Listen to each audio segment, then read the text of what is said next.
नमस्कार मित्रों साथियों, मैं आपका अपना सचिन कुमार वर्मा स्वागत करता हूं आपके अपने YouTube चैनल सिलेक्शन पॉइंट पर। आज तारीख हो चुकी है 24 सितंबर और आज के डेली करंट अफेयर सेशन के साथ मैं आपके साथ फिर जुड़ा हुआ हूं। तो आज के करंट अफेयर सेशन में सबसे पहले करेंगे उत्तर प्रदेश के जो स्टैटिक जीके के कुछ MCQ क्वेश्चंस हैं। उसके बाद हम करेंगे जो हमारी देश और दुनिया के कुछ करंट अफेयर्स के जो बहुत ही महत्वपूर्ण MCQ क्वेश्चंस हैं उनको।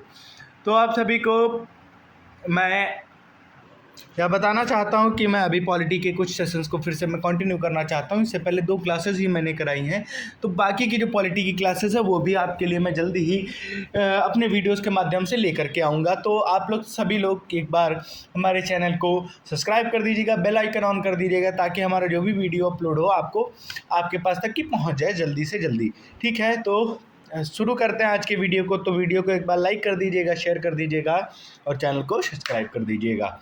तो बढ़ते हैं हम आज अपने उत्तर प्रदेश स्टैटिक जीके के पहले MCQ क्वेश्चंस पर। तो हमारा जो पहला प्रश्न है, उत्तर प्रदेश की जो भौगोलिक क्षेत्रफल है वह कितना है।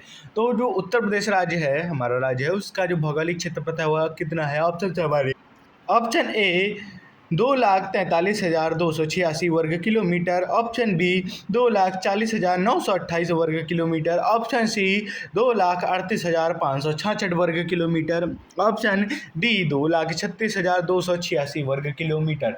तो जो हमारा उत्तर प्रदेश राज्य है उसका जो भौगोलिक क्षेत्रफल वह है 2,43,286 वर्ग किलोमीटर। और भारत में उत्तर प्रदेश का चौथा स्थान है क्षेत्रफल की दृष्टि से भारत में उत्तर प्रदेश का कौन सा स्थान है? चौथा स्थान है। इससे पहले हम सबसे पहले अगर क्षेत्रफल की दृष्टि से देखेंगे तो राजस्थान सबसे पहले स्थान पर है, उसके बाद मध्य प्रदेश और तीसरा स्थान महाराष्ट्र का है, चौथा स्थान हमारे राज्य उत्तर प्रदेश का है। ठीक है, इस चीज़ को ध्यान रखेंगे। और जनसंख्या की दृष्टि से अगर सबसे बड़ा स्थान देखा जाए तो हमारा राज्य उत्तर प्रदेश है, जिसकी जो जनसंख्या है वह लगभग कितनी है? 20 करोड़ के समथिंग है। 20 करोड़ के अराउंड उत्तर प्रदेश की जो जनसंख्या है वह लगभग 20 करोड़ के आसपास में है। और आप यहाँ जो जनसंख्या है वह पूरे भारत में सर्वाधिक किसी राज्य के द्वारा है। ठीक है, तो जनसंख्या की दृष्टि से उत्तर प्रदेश का प्रथम स्थान है और भौगोलिक क्षेत्र की दृष्टि से उत्तर प्रदेश का चौथा स्थान है। आगे बढ़ते हैं हम अब अपने अगले प्रश्न की ओर। अगला प्रश्न है, उत्तर प्रदेश की सबसे लंबी नदी कौन सी है। तो उत्तर प्रदेश की जो सबसे लंबी नदी है वह कौन सी है। तो हमारे ऑप्शन हैं, option A Ganga, option B Yamuna, option C Ghaghara और ऑप्शन डी गोमती। तो इस प्रश्न का जो सही उत्तर है गंगा। ठीक है, तो जो गंगा नदी है वह उत्तर प्रदेश की सबसे लंबी नदी भी है। तो ये गंगा नदी है उत्तर प्रदेश के बिजनौर जिले से उत्तर प्रदेश में प्रवेश करती है। और यह गढ़मुक्तेश्वर, कानपुर, प्रयागराज, वाराणसी कई जिलों से होते हुए जा करके कहाँ से निकलती है? यह निकलती है जिला गाजीपुर से। ठीक है, तो यह उत्तर प्रदेश में जो गंगा नदी है वह बिजनौर जिले से प्रवेश करती है और उसके बाद गढ़मुक्तेश्वर, कानपुर, प्रयागराज और वाराणसी जैसे कई जिलों से होते हुए बिजनौर जिले से यह निकल जाती है बिहार की ओर। अब देखते हैं हम अपने अगले प्रश्न। हमारा अगला प्रश्न क्या है? हमारा अगला प्रश्न है, उत्तर प्रदेश की सीमा सबसे अधिक किस राज्य से मिलती है। तो हमारे ऑप्शन है, option A Bihar, option B Madhya Pradesh, option C Rajasthan और ऑप्शन डी छत्तीसगढ़। तो उत्तर प्रदेश की सीमा सर्वाधिक किस राज्य से मिलती है? तो बिहार, मध्य प्रदेश और राजस्थान और छत्तीसगढ़। तो इस प्रश्न का जो सही उत्तर होगा वह है मध्य प्रदेश। उत्तर प्रदेश की जो सीमा है वह सर्वाधिक मध्य प्रदेश राज्य से मिलती है। अब प्रश्न यह भी बन सकता है कि उत्तर प्रदेश राज्य कितने राज्यों से सीमा मिलाता है। तो उत्तर प्रदेश कुल 9 राज्यों से अपनी सीमा मिलाता है। उन 9 राज्यों के नाम है राजस्थान, हरियाणा, हिमाचल प्रदेश, उत्तराखंड, मध्य प्रदेश, छत्तीसगढ़, झारखंड, बिहार और दिल्ली। ठीक है, तो कौन कौन से वो 9 राज्य हैं? राजस्थान, हरियाणा, हिमाचल प्रदेश, उत्तराखंड, मध्य प्रदेश, छत्तीसगढ़, झारखंड, बिहार और दिल्ली से हमारा उत्तर प्रदेश सीमा लगाता है। और सर्वाधिक किससे लगाता है? सर्वाधिक अगर सीमा किसी भी राज्य से मिलती है तो वह है मध्य प्रदेश, जो कि है। तो उत्तर प्रदेश लगभग 900 90 किलोमीटर की सीमा किससे मिलाता है? वह मध्य प्रदेश राज्य से मिलाता है। चलिए अब बढ़ते हैं हम अपने अगले प्रश्न की ओर। अगला प्रश्न है, देश की शक्कर की कटोरी किसे कहा जाता है? जो देश की शक्कर की कटोरी किसे कहा जाता है? तो हमारे ऑप्शन है, option A Meerut, option B Bareilly, option C Lakhimpur Kheri और ऑप्शन डी सहारनपुर। तो शक्कर की कटोरी जो देश की है वह किसे कहा जाता है? ऑप्शन हमारे option A Meerut, option B Bareilly, option C Lakhimpur Kheri और ऑप्शन डी सहारनपुर। देखिए अगर यहाँ पे प्रश्न होता देश का जो शक्कर का कटोरा है वह किसे कहा जाता है, तो वह कहा जाता है उत्तर प्रदेश राज्य के ऊपर। देश की शक्कर की कटोरी किस जिले को कहा जाता है? तो इस प्रश्न का सही उत्तर जो होगा वह है जिला लखीमपुर खीरी। यहाँ पर देश की सबसे बड़ी एकीकृत जो मिल है जिसको हम गोला चीनी मिल या बजाज चीनी मिल के नाम से भी जानते हैं वह स्थित है। वैसे आप देखेंगे तो मुजफ्फरनगर की जो खतौली की जो त्रिवेणी चीनी मिल है वह सबसे बड़ी चीनी मिल है, परंतु एकीकृत मतलब एक ही जगह पर सारे साधनों की उपलब्धता के कारण गोला की चीनी मिल को इस देश की सबसे बड़ी चीनी मिल भी माना जाता है। अब देखते हैं हम अब अपने अगले प्रश्न की ओर। अगला प्रश्न है, उत्तर प्रदेश का कौन सा शहर पीतल के उद्योग के लिए प्रसिद्ध है? तो पीतल के उद्योग के लिए कौन सा शहर प्रसिद्ध? ऑप्शन हमारे option A Varanasi, option B Aligarh, option C Moradabad, option D Fatehpur. तो इस प्रश्न का जो सही उत्तर होगा जो मुरादाबाद जो जिला है वह उसे हम कहते हैं पीतल उद्योग के लिए या प्रसिद्ध माना जाता है। और इसके बाद अब देख जो वाराणसी है, वाराणसी प्रसिद्ध है। वाराणसी प्रसिद्ध है किस चीज़ के लिए? अपनी धार्मिक विरासत के लिए। इसके बाद जो अलीगढ़ है, अलीगढ़ किसके लिए फेमस है? या तालों के लिए फेमस है। और जो फतेहपुर है वह सूती कपड़े के लिए फेमस है, कॉटन के लिए फेमस है। सूती कपड़ों के लिए जो फतेहपुर फेमस है, अलीगढ़ तालों के लिए फेमस है और मुरादाबाद पीतल और बर्तन उद्योग के लिए प्रसिद्ध है। वाराणसी अपनी धार्मिक विरासत के लिए प्रसिद्ध है। तो अब हम बढ़ते हैं आज के जो daily current affair MCQ questions हैं। तो सबसे पहला हमारा जो प्रश्न है 69th बॉलन डोर पुरुष वर्ग पुरस्कार जो है 2025 वह किस खिलाड़ी को मिला? ठीक है, तो आप सभी को पता होगा फुटबॉल से रिलेटेड यह पुरस्कार है। बॉलन डोर जो होती है, ठीक है, इसको गोल्डन बॉल भी बोलते हैं। उस पुरुष वर्ग में किस खिलाड़ी को यह पुरस्कार मिला? तो हमारे ऑप्शन है, option A Lionel Messi, option B Ousmane Dembele, option C Cristiano Ronaldo, option D Vinicius Junior. ठीक है, तो 69वां बॉलन डोर जो पुरुष वर्ग का जो पुरस्कार है उसे किस खिलाड़ी ने जीता? Lionel Messi, Ousmane Dembele, Cristiano Ronaldo, Vinicius Junior. तो इस प्रश्न का जो सही उत्तर है वह है ऑस्मोन डेम्बेल।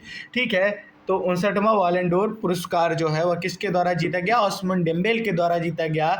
यह पेरिस सेंट जर्मन टीम के लिए इस बार उन्होंने यूएफए चैंपियनशिप जीती। ठीक है, ऑस्मोन डेम्बेल ने, ठीक है, इसके लिए इनको यह बॉलन डोर पुरस्कार जीता। ठीक है, ऑस्मोन डेम्बेल ने पेरिस सेंट जर्मन PSG जिसे बोलते हैं PSG का उनका पहला यूएफए चैंपियनशिप लीग का जो खिताब है जितवाया और बॉल एंड डियोर जो है उस को जीता।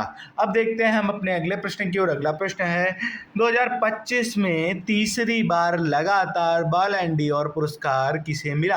ठीक है, तो 2025 में लगातार महिला बॉल एंड डियोर पुरस्कार किसे मिला? तो हमारे ऑप्शन है, option A Sam Kerr, option B Aitana Bonmati, option C एक्युलिसिया Putellas, option D Jennifer Hermoso. ठीक है, तो इस प्रश्न का जो सही उत्तर हो एताना बोनमती ने लगातार तीसरी बार महिला बॉल एंड डियोर जो खिताब है उसको जीता। वह इकलौती ऐसी महिला है या पहली महिला है। अब देखते हैं हम अपना अगला प्रश्न। अगला प्रश्न हमारा वर्ष 2025 में नेशनल आयुर्वेदा डे कब मनाया जाएगा या कब मनाया गया? ठीक है, तो इस प्रश्न का जो सही उत्तर है यह है 23 सितंबर। ठीक है, 23 सितंबर को नेशनल आयुर्वेदा डे मनाया गया। ठीक है, और यह सबसे पहली बार इसे मनाया गया और यह मनाया वैसे जाता है जो धन्वंतरी होते हैं उनके जन्म दिवस के अवसर पर, उनकी जयंती के अवसर पर। इससे पहले यह जो नेशनल आयुर्वेदा डे है इसको धनतेरस के दिन पर मनाया जा रहा था, परंतु अब इसको हर वर्ष 23 सितंबर के दिन मनाया जाएगा और इसका सबसे पहला जो आयोजन है वह गोवा राज्य में किया जाएगा। ठीक है, 2025 में आयुर्वेद दिवस 23 सितंबर को प्रतिवर्ष मनाया जाएगा। पहले यह धनतेरस के दिन पर मनाया जाता था। आगे बढ़ते हैं हम अपने अगले प्रश्न की ओर। अगला प्रश्न है, सरकार ने आयुर इंटरवेंशन गाइडलाइंस किस मंत्रालय द्वारा जारी की हैं? तो जो हमारी केंद्र सरकार है उसने आयुष इंटरवेंशन गाइडलाइन किस मंत्रालय के द्वारा जारी की हैं? तो हमारे ऑप्शन है, option A ministry of health, option B ministry of AYUSH, option C ministry of education and option D ministry of home affairs. ठीक है, तो आयुष इंटरवेंशन गाइडलाइंस जो है वह मिनिस्ट्री ऑफ आयुष के द्वारा लागू की गई हैं। ठीक है, तो DPIIT ने आयुष हस्तक्षेप संबंधी दिशा निर्देशों को जारी किया है। Department for promotion of industry and internal trade के द्वारा मिनिस्ट्री ऑफ आयुष के माध्यम से आयुष हस्तक्षेप प्रबंध दिशा निर्देशों को जारी किया है। अब बढ़ते हैं हम अपने अगले प्रश्न की ओर। अगला प्रश्न है हमारा, 2025 में स्क्वारेट्स अवार्ड किसे मिला? ठीक है, तो 2025 में स्क्वारेट्स अवार्ड किसे मिला? तो हमारे ऑप्शन हैं, ऑप्शन ए द जाना फाउंडेशन, ऑप्शन बी आवा project, option see the clean earth initiative, option D save sport foundation. तो सोक्रेट्स अवार्ड जो है वह क्यों दिया जाता है? तो देखिए, जो सोक्रेट्स अवार्ड्स हैं इनको भी बॉलन डियोर के समारोह में ही दिया जाता है और ये जो होते हैं ये जो खिलाड़ी हैं उनके द्वारा जो खेल क्षेत्र से बाहर जो भी मानवीय कार्य किए जाते हैं उसके लिए यह अवार्ड दिए जाते हैं। ठीक है, तो इस प्रश्न का जो सही उत्तर है तो जाना फाउंडेशन है, द जाना फाउंडेशन है, उनको इस वर्ष का सोक्रेट्स अवार्ड मिला हुआ है। तो जो द जाना फाउंडेशन है, देखिए, तो जो जाना फाउंडेशन इसका जो काम है वो क्या है? इसका जो काम है जो विश्व में वैज्ञानिक अनुसंधान है और सामाजिक प्रगति जो है उसको बढ़ावा देने के लिए फाउंडेशन समर्पित है। ठीक है, तो देखते हैं, तो जाना फाउंडेशन को समाज कल्याण के लिए योगदान के लिए सोक्रेट्स अवार्ड्स मिला। अब देखते हैं हम अपने अगले प्रश्न की ओर। अगला प्रश्न है हमारा, भारत सरकार ने राष्ट्रीय सहयोग नीति 2025 किस उद्देश्य से शुरू की? तो प्रश्न है हमारा, राष्ट्रीय सहयोग नीति 2025 किस उद्देश्य से भारत सरकार के द्वारा शुरू की गई है? तो हमारे ऑप्शन है, ऑप्शन ए ग्रामीण विकास, ऑप्शन बी सहकारी क्षेत्र का सशक्तिकरण, ऑप्शन सी शिक्षा सुधार और ऑप्शन डी महिला सशक्तिकरण। तो इस प्रश्न का जो सही उत्तर होगा तो सरकारी क्षेत्रों का जो सशक्तिकरण है उसको करने के लिए राष्ट्रीय सहयोग नीति 2025 को शुरू किया गया। ठीक है, तो राष्ट्रीय सहयोग नीति 2025 का लक्ष्य सरकारी क्षेत्र को जन संचालित आर्थिक शक्ति से पूर्ण रूप में बदलना और जिससे ग्रामीण व छोटे किसानों की भागीदारी का और विकास किया जा सके। अब देखते हैं हम अपने अगले प्रश्न की ओर। अगला प्रश्न हमारा क्या कह रहा है? प्रश्न है हमारा, स्किल लोन स्कीम में भारत सरकार द्वारा अधिकतम कितनी राशि का लोन गारंटीड है? ठीक है, तो स्किल लोन जो स्कीम है वह अब उसके अंतर्गत जो सरकार है वो अधिकतम कितनी राशि का लोन गारंटीड करती है? तो हमारे ऑप्शन है, option A 5 lakh, option B 7.5 lakh, option C 10 lakh और ऑप्शन डी है 20 लाख। इस प्रश्न का जो सही उत्तर है वह है 7.5 लाख रुपए। 7.5 लाख रुपए आप अधिकतम लोन गारंटी कर सकते हैं स्किल लोन स्कीम के अंतर्गत। देखिए, इसका जो उद्देश्य है, जो स्किल लोन जो स्कीम है उसका उद्देश्य क्या है? जो भी जैसे छात्र हैं उनको कौशल क्षेत्र या किसी भी टेक्निकल पढ़ाई करना है उसमें अगर आपको एडमिशन लेना है तो उसमें छात्रों को क्या किया जाएगा, एक फाइनेंशियल एड गवर्नमेंट के द्वारा की जाएगी, वह लगभग रहेगी 7.5 लाख रुपए तक की। ठीक है, तो स्किल लोन स्कीम के तहत छात्रों को इंडस्ट्री संबंधित प्रशिक्षण है तो 7.5 लाख का लोन सरकार द्वारा गारंटी प्रदान किया जाएगा।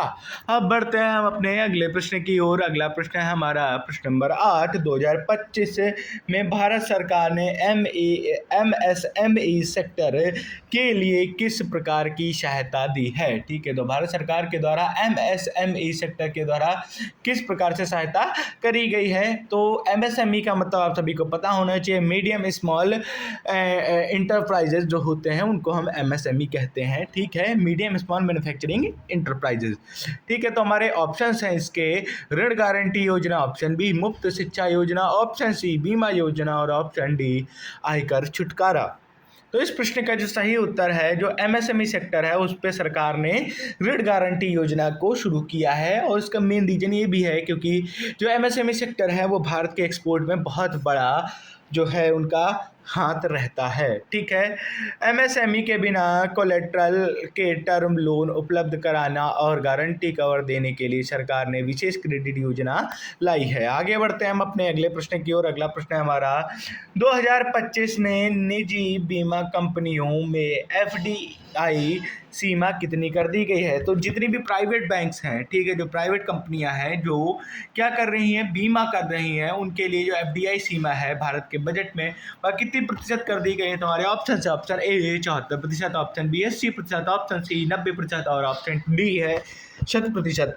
तो जो प्राइवेट कंपनियां हैं उन पर 100% FDI कर दी गई है भारतीय बजट के द्वारा। ठीक है, तो 2025 के केंद्रीय बजट में निजी बीमा कंपनियों में विदेश इन्वेस्टमेंट जो रहती है, जो विदेश इन्वेस्टमेंट रहती है FDI, ठीक है, की सीमा बढ़ाकर 100% कर दिया गया है, जिससे क्षेत्र में पूंजी और स्पर्धा बढ़ेगी। अब हम बढ़ते हैं अपने अगले प्रश्न की ओर। जो हमारा अगला प्रश्न है, भारत सरकार की PM जनजातीय उन्नत ग्राम अभियान किस वर्ग के लिए है? जो यह योजना है प्रधानमंत्री जनजातीय उन्नत ग्राम अभियान जो है यह किस वर्ग के लिए? तुम्हारे ऑप्शन से ऑप्शन ए शहरी व गरीब वर्ग, ऑप्शन बी महिला वर्ग, ऑप्शन सी जनजातीय समुदाय, ऑप्शन सी वृद्ध।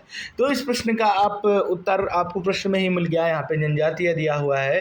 तो जनजातीय समुदाय के जो ग्रामों का उत्थान करने के लिए, उनमें शिक्षा को बढ़ावा देने के लिए, ठीक है, प्रधानमंत्री जनजातीय ग्राम उन्नत अभियान को शुरू किया गया है जनजातीय समूह के लिए। ठीक है, तो इस योजना के तहत 5 करोड़ जनजातीय लोगों को समग्र सामाजिक आर्थिक विकास लाभ पहुंचाना ही इसका उद्देश्य रहेगा। अब बढ़ते हैं हम अपने अगले प्रश्न की ओर। अगला प्रश्न है हमारा, वाई द कॉन्स्टिट्यूशन मैटर्स पुस्तक के लेखक कौन है? तो जो एक बुक है जिसका नाम है वाई द कॉन्स्टिट्यूशन मैटर्स, तो इसके जो लेखक हैं वह कौन है? तो हमारे ऑप्शन है, option A Arun Shourie, option B Fali S Nariman, option D DY Chandrachud, option D Arun Singhal. तो इस प्रश्न का जो सही उत्तर है DY चंद्रचूड़ जी। ठीक है, इन्होंने वाई द कॉन्स्टिट्यूशन मैटर्स नाम की पुस्तक को लिखा है। यह पुस्तक भारत के संविधान के महत्व एवं न्यायिक दृष्टिकोण पर आधारित है। इसे सुप्रीम कोर्ट के पूर्व मुख्य न्यायाधीश DY चंद्रचूड़ द्वारा लिखी गई।